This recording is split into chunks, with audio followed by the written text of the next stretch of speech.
ইন্নাল্লাযীনা আমানু বলতে আল্লাহ তাআলা কি ধরনের ঈমানদারদের কথা বলছেন? এই কথাগুলো অনেকগুলো হাদিস থেকে বলা যেতে পারে। সবথেকে প্রসিদ্ধ যে মাশহুর যে হাদিস, এই হাদিসটা হলো বুখারী এবং মুসলিম সহ সকল কিতাবে এই হাদিসটা আসছে। হাদিসটার নাম হলো হাদিসে জিবরাইল। এই হাদিসটার নাম হলো হাদিসে জিবরাইল।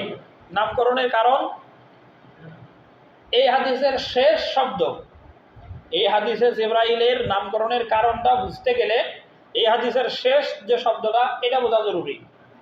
শেষ শব্দটাতে রাসূল সাল্লাল্লাহু আলাইহি সাল্লাম বলছেন যে আতাকুম, জিবরাইল আলাইহিস সালাম তোমাদের কাছে আসছিল, ইউআল্লিমুকুম তোমাদেরকে শেখানোর জন্য, দীনুন শব্দের অর্থ হলো ধর্ম।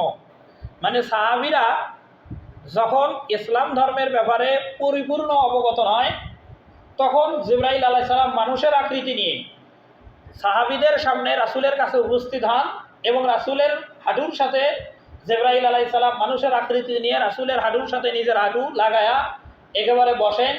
বসে পরপর কয়েকটা প্রশ্ন জিজ্ঞাসা করেন। আর সাহাবীরা বসে থাকাতেই জিবরাইল আলাইহিস সালাম সাহাবীদের কাছ থেকে চলে যান। আর রাসূল সাল্লাল্লাহু আলাইহি সাল্লাম তখন সাহাবীদেরকে বলেন যে এই লোকটা যে আসছিল তোমরা কি কেউ তাকে চেনো? সাহাবীরা বলছিল যে না, আমরা তাকে লোকটাকে চিনি না। তখন জিবরাইল আলাইহিস সালামের পরিচয় নবী মুহাম্মদ সাল্লাল্লাহু আলাইহি ওয়াসাল্লাম সাহাবীদেরকে দেন যে ইনি ছিল জিবরাইল, তোমাদের দিন শেখানোর জন্য আসছে। যাতে করে এই প্রশ্নগুলো জিবরাইল করলো আর উত্তরগুলো মুহাম্মদ সাল্লাল্লাহু আলাইহি সাল্লাম দিল। সাহাবী আবার জিবরাইল আলাইহিস সালাম সেই উত্তরের সত্যতাও মানে সাক্ষ্য দিল যে আপনি সঠিক বলেছেন। এইভাবে উত্তর দেওয়ার পরে সাহাবীদেরকে মানে বুঝান যে দিন শেখানোর জন্য আসছে। যে প্রশ্নগুলো জিবরাইল আলাইহিস সালাম করছিলেন, 1 নম্বর প্রশ্ন ছিল ইসলাম কাকে বলে। 2 নম্বর প্রশ্ন ছিল জিবরাইল আলাইহিস সালাম নবী সাল্লাল্লাহু আলাইহি সাল্লামকে জিজ্ঞাসা করেন, ফাকালা আখবিরনি আনিল ঈমান, হে নবী আপনি আমাকে ঈমান কাকে বলে এটা বলেন। আর রহমতপ্রাপ্ত যারা তিন শ্রেণীর মানুষ আল্লাহ তাদের ভিতরে 1 নম্বরে দিয়েছেন ইন্নাল্লাযীনা আমানু, যারা ঈমানদার। জিবরাইল আলাইহিস সালাম রাসূলকে জিজ্ঞাসা করেন আখবিরনি আনিল ঈমান, হে নবী আপনি আমাকে ঈমান কাকে বলে এটা বলেন। জবাবে নবী করিম সাল্লাল্লাহু আলাইহি সাল্লাম বলেন যে আনতু উমিনু বিল্লাহ ওয়া মালাইকাতিহি ওয়া কুতুবিহি ওয়া রাসূলিহি ওয়াল ইয়াউমিল আখির ওয়াল কদরি, যে ঈমান হলো সেই জিনিস যে আল্লাহর প্রতি পূর্ণ বিশ্বাস স্থাপন করা, আসমানি কিতাব যেগুলো আল্লাহ তাআলা নাযিল করেছেন এগুলোর প্রতি বিশ্বাস স্থাপন করা, ফেরেশতাদের প্রতি বিশ্বাস স্থাপন করা, আখিরাতকে নিশ্চিত বলে বিশ্বাস করা, তাকদীরকে ভালো এবং মন্দ এটা আল্লাহর পক্ষ থেকে হয় এই তাকদীরের উপরে বিশ্বাস স্থাপন করা, এই বিষয়গুলোর নাম ঈমান। রাসূল সাল্লাল্লাহু আলাইহি সাল্লাম যখন এই জবাব দেন, জিবরাইল আলাইহিস সালাম বলেন যে সাদ্দাক্তা, যে আপনি যে ঈমান কাকে বলে উত্তরটা যেটা দিলেন এটা আপনি সঠিক বলেছেন। তার মানে জিবরাইলের ঈমান কাকে বলে উত্তর আগে থেকে জানা ছিল।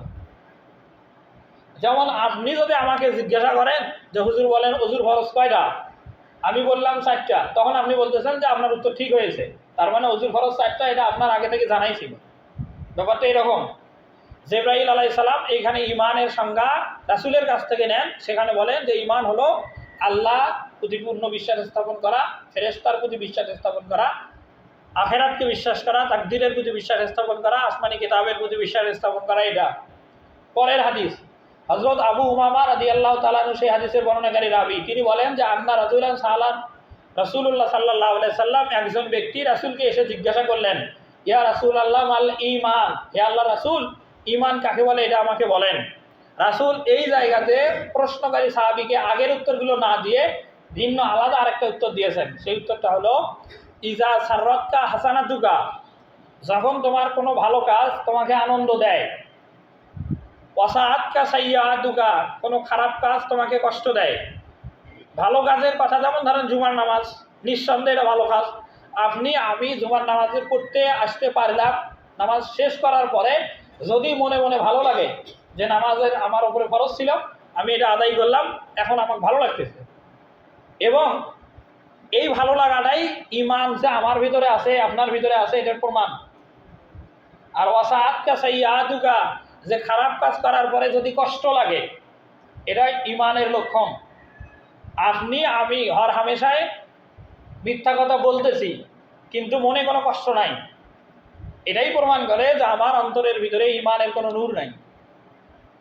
আর মিথ্যা কথা বলা, মানুষকে ঠকানো, মানুষের সাথে প্রতারণা করা, কোনো অন্যায় কাজ করার পরে যদি মনে হয় যে আমি কাজটা খারাপ করলাম, অন্তরে যদি কষ্ট হয়, তাহলে ঈমান আছে, এটা বোঝায়।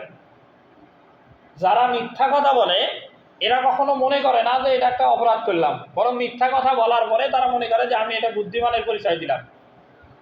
যারা হারাম উপার্জনের সাথে, সুদ ঘুষের সাথে জড়িয়ে, তারা কখনো এই সুদ খাওয়া বা ঘুষ খাওয়া, মানুষের সাথে প্রতারণা করা, এটাকে তারা কখনো অপরাধ বা নিজে কষ্ট অনুভব করে না। যারা সুদখোর তারা সুদের টাকা নিয়ে মনে করে যে আমরাই লাভবান হলাম, যারা ঘুষখোর তারা ঘুষ নিয়েই মনে করে যে আমরাই লাভবান হলাম। এই যে তারা অন্যায় করার পরে তাদের ভিতরে খারাপ লাগা কাজ করে না, এটা বোঝায় যে তাদের ঈমান নেই। ব্যাপারটা এরকম। এটা এক নাম্বার, যে রমজানের প্রথম দশক রহমত, এই রহমত কারা পাবে? 3 বৈশিষ্ট্যের প্রথম বৈশিষ্ট্য হলো ইন্নাল্লাযীনা আমানু, যারা ঈমান এনেছে। আমরা ঈমানের সাথে যে কথাগুলো জানলাম, এই কথাগুলো সাথে যার মেলে, ওই লোকটা ঈমানদার।